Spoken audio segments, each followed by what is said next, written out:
Hi hello ನಮಸ್ತೆ ಎಲ್ರಿಗೂ ಕೂಡ ನ್ಯೂಸ್ 18 ಡಿಜಿಟಲ್ ಕಾಂಟೆಂಟ್ಗೆ ಸ್ವಾಗತ. ನಾನು ಆಶಿಕ್ ಮುಲ್ಕಿ. ಪ್ರಸ್ತುತ ಕಾಂಗ್ರೆಸ್ ಅಧಿಕಾರಕ್ಕೆ ಬಂದು 2.5 ವರ್ಷಗಳು ದಾಟ್ತಾ ಇದೆ. 2.5 ವರ್ಷಗಳ ಹಿಂದೆ ಕಾಂಗ್ರೆಸ್ ಅಧಿಕಾರಕ್ಕೆ ಬರೋದಕ್ಕೆ ಪ್ರಮುಖ ಪಾತ್ರ ವಹಿಸಿರುವಂಥದ್ದು ಪ್ರಮುಖ 2 ವಿಚಾರಗಳು. ಒಂದು, ತನ್ನ ಚುನಾವಣೆಯ ಪ್ರಣಾಳಿಕೆಯಲ್ಲಿ ಕಾಂಗ್ರೆಸ್ ಪಕ್ಷ ಕೊಟ್ಟಂತಹ 5 ಗ್ಯಾರಂಟಿಗಳು ಒಂದು ಕಡೆ ಆದರೆ, ಮತ್ತೊಂದು ಕಡೆ ಬಿಜೆಪಿ ಮೇಲೆ ಕಾಂಗ್ರೆಸ್ ಮಾಡಿದ್ದಂತಹ 40% ಕಮಿಷನ್ ಆರೋಪ ಇಡೀ ರಾಜ್ಯಾದ್ಯಂತ ಬಹಳ ಸಂಚಲನ ಮೂಡಿಸಿದಂತಹ ಪ್ರಕರಣ.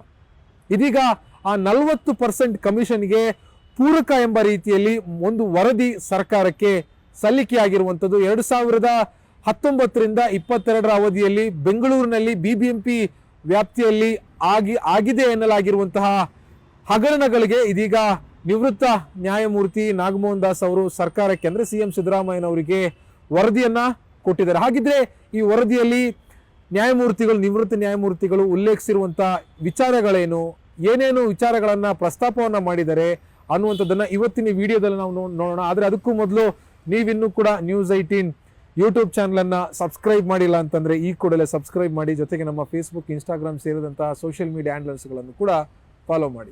ನಿರ್ಭೀತ, ನಿಷ್ಪಕ್ಷಪಾತ, ವಿಶ್ವಾಸಾರ್ಹ ಸುದ್ದಿಗಳಿಗೆ ಮತ್ತೊಂದು ಹೆಸರಾಗಿರುವಂತ ನ್ಯೂಸ್ 18 ಕನ್ನಡ ಈಗ ಆಪ್ನಲ್ಲೂ ಲಭ್ಯವಿದೆ. ದಯವಿಟ್ಟು ಇಲ್ಲಿರುವ QR ಕೋಡ್ ಅನ್ನ ಸ್ಕ್ಯಾನ್ ಮಾಡಿಕೊಂಡು ಆಪ್ ಅನ್ನ ಡೌನ್ಲೋಡ್ ಮಾಡೋದಕ್ಕೆ ಮರಿಬೇಡಿ. ನಿಮ್ಮ ಬೆಂಬಲ ಹೀಗೆ ಸದಾ ನಮ್ಮೊಂದಿಗಿರಲಿ. ಧನ್ಯವಾದ. ಸ್ನೇಹಿತರೆ, 2.5 ವರ್ಷಗಳ ಹಿಂದೆ ಚುನಾವಣಾ ಪ್ರಣಾಳಿಕೆಯಲ್ಲಿ ಕಾಂಗ್ರೆಸ್ ಸರ್ಕಾರ 5 ಗ್ಯಾರಂಟಿಗಳನ್ನು ಕೊಟ್ಟಿತ್ತು ಒಂದ್ ಕಡೆ. ಆದರೆ ಚುನಾವಣೆ ಹತ್ರ ಬರಬೇಕಾದ್ರೆ ಬಿಜೆಪಿಯ ಮೇಲೆ 40% ಗಂಭೀರ ಆರೋಪವನ್ನು ಮಾಡಿತ್ತು. ಸಿಎಂ ಬೊಮ್ಮಾಯಿ ಅವರ ಫೋಟೋವನ್ನು ಬಳಸಿಕೊಂಡು ಪೇ ಸಿಎಂ ಅನ್ನುವಂಥ ಒಂದು ಪೋಸ್ಟರ್ಗಳನ್ನು ಮಾಡಿ ಹಂಚಿ ಜನಸಾಮಾನ್ಯರಲ್ಲಿ ಬಿಜೆಪಿಯ ಬಗ್ಗೆ ಒಂದು ನೆಗೆಟಿವ್ ಶೇಡನ್ನು ತರೋದಕ್ಕೆ ಕಾಂಗ್ರೆಸ್ ಪಾರ್ಟಿಗೆ ಸಾಧ್ಯ ಆಯಿತು. ಅದರಲ್ಲಿ ಪ್ರಮುಖ ಪಾತ್ರ ವಹಿಸಿದ್ದು 40% ಎಲ್ಲ ಸರ್ಕಾರಿ ಅಧೀನದ ಕಾಮಗಾರಿಗಳಲ್ಲಿ ಬಿಜೆಪಿ ಮತ್ತು ಬಿಜೆಪಿ ನಾಯಕರು 40% ಕಮಿಷನ್ ಕೇಳ್ತಿದೆ ಅನ್ನುವಂಥದ್ದು ಕಾಂಗ್ರೆಸ್ನ ಆರೋಪವಾಗಿತ್ತು. ಈಗ ಅದಕ್ಕೆ ಒಂದಿಷ್ಟು ಪುಷ್ಟಿ ನೀಡುವಂತ ಒಂದು ವರದಿ ಸರ್ಕಾರಕ್ಕೆ ಸಲ್ಲಿಕೆ ಆಗಿರುವಂಥದ್ದು. ಕಳೆದ 1 ವಾರದ ಹಿಂದೆ ನಿವೃತ್ತ ನ್ಯಾಯಮೂರ್ತಿ ನಾಗಮೋಹನ್ ದಾಸ್ ಅವರು ಸರ್ಕಾರಕ್ಕೆ ಒಂದು ವರದಿಯನ್ನು ಕೊಟ್ಟಿದ್ದಾರೆ. ಈ ವರದಿ ಕಳೆದ 1 ವರ್ಷದಲ್ಲಿ ತನಿಖೆಯನ್ನ ಈ ಒಂದು ಸಮಿತಿ ಮಾಡಿರುವಂಥದ್ದು. ಈ ಒಂದು ವರದಿಯಲ್ಲಿ ಕೆಲವೊಂದು ವಿಚಾರಗಳಿದ ಇದೀಗ ಬಹಿರಂಗಗೊಳ್ತಾ ಇದೆ. ಮುಖ್ಯವಾಗಿ 2019-22ರ 4 ವರ್ಷದ ಅವಧಿಯಲ್ಲಿ ಆಗಿದ್ದಂಥ, ಈಗ GBI ಅಂದ್ರೆ ಗ್ರೇಟರ್ ಬೆಂಗಳೂರು ಅಥಾರಿಟಿ, ಆಗ BBMP ಇತ್ತು. ಆ BBMPಯ ವ್ಯಾಪ್ತಿಯಲ್ಲಿ ನಡೆದಿರುವಂತಹ ಕಾಮಗಾರಿಗಳಲ್ಲಿ ಬಹಳ ದೊಡ್ಡ ಪ್ರಮಾಣದ ಗೋಲ್ಮಾಲ್ ಆಗಿದೆ ಅನ್ನುವಂಥದ್ದು ಇದೀಗ ವರದಿಯಲ್ಲಿ ನಿವೃತ್ತ ನ್ಯಾಯಮೂರ್ತಿಗಳಾಗಿರುವಂತಹ ನಾಗಮೋಹನ್ ದಾಸ್ ಅವರು ಉಲ್ಲೇಖ ಮಾಡ್ತಾ ಇರುವಂಥದ್ದು.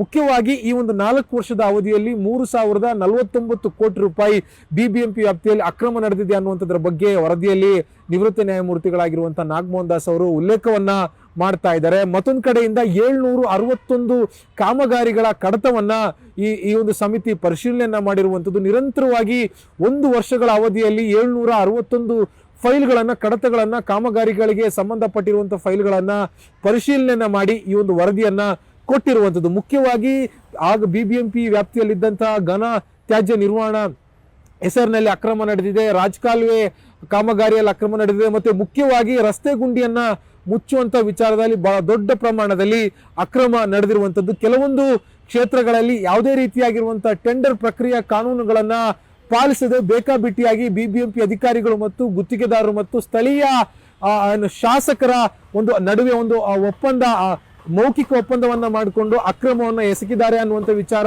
ಈ ಒಂದು ವರದಿಯಲ್ಲಿ ಉಲ್ಲೇಖ ಮಾಡಿರುವಂಥದ್ದು. ಮತ್ತೊಂದು ಕಡೆಯಿಂದ ಯಾವುದೇ ರೀತಿಯಾಗಿರುವಂತಹ ಟೆಂಡರ್ಗಳನ್ನು ಕೂಡ ಕರೆಯದೆ BBMP ಅಧಿಕಾರಿಗಳು ಮತ್ತು ಆ ಗುತ್ತಿಗೆದಾರರ ನಡುವೆ ಸಂಚು ನಡೆದಿದೆ. ಇದರಲ್ಲೂ ಕೂಡ 100 ಕೋಟಿ ರೂಪಾಯಿಯಷ್ಟು ಕಾಮಗಾರಿಗಳಲ್ಲಿ ಯಾವುದೇ ರೀತಿಯಾಗಿರುವಂತಹ ಬಿಲ್ಗಳನ್ನು ಕೂಡ ಕಾನೂನಾತ್ಮಕವಾಗಿ ಇದುವರೆಗೂ ಕೂಡ ಸಲ್ಲಿಕೆ ಮಾಡೋದಕ್ಕೆ ಗುತ್ತಿಗೆದಾರರಿಗೆ ಮತ್ತೆ ಪಾಲಿಕೆ ಅಧಿಕಾರಿಗಳಿಗೆ ಸಾಧ್ಯ ಆಗಿಲ್ಲ. ಇದೇ ವಿಚಾರವನ್ನ 2019 ಮತ್ತೆ 21-22 ಆ ಒಂದು ಆಡಿಟ್ ರಿಪೋರ್ಟ್ ಏನ್ ನಡೆದಿತ್ತು, ಆ ಆಡಿಟ್ ರಿಪೋರ್ಟ್ ನಲ್ಲೂ ಕೂಡ ಇದೇ ರೀತಿಯಾಗಿರುವಂತಹ ಮಾಹಿತಿಗಳು ಕೂಡ ಉಲ್ಲೇಖ ಆಗಿದೆ ಅನ್ನುವಂಥದ್ರ ಬಗ್ಗೆ ನಾಗಮೋಹನ್ ದಾಸ್ ಅವರು ವರದಿಯಲ್ಲಿ ಆ ಒಂದು ಪ್ರಸ್ತಾಪವನ್ನ ಮಾಡಿರುವಂಥದ್ದು. 2.5 ವರ್ಷಗಳ ಹಿಂದೆ ಕಾಂಗ್ರೆಸ್ ಬಿಜೆಪಿ ಮೇಲೆ ಏನು 40% ಕಮಿಷನ್ ಆರೋಪವನ್ನ ಮಾಡಿತ್ತು, ಅದಕ್ಕೆ ಪೂರಕ ಆಗುವಂತ ರೀತಿಯಲ್ಲಿ ಇದೀಗ BBMP ಆ ವ್ಯಾಪ್ತಿಯಲ್ಲಿ ಹಗರಣ ನಡೆದಿದೆ ಅನ್ನುವಂಥ ರೀತಿಯಲ್ಲಿ ಈ ಒಂದು ವರದಿ ಸರ್ಕಾರಕ್ಕೆ ಸಲ್ಲಿಕೆ ಆಗಿರುವಂತದ್ದು.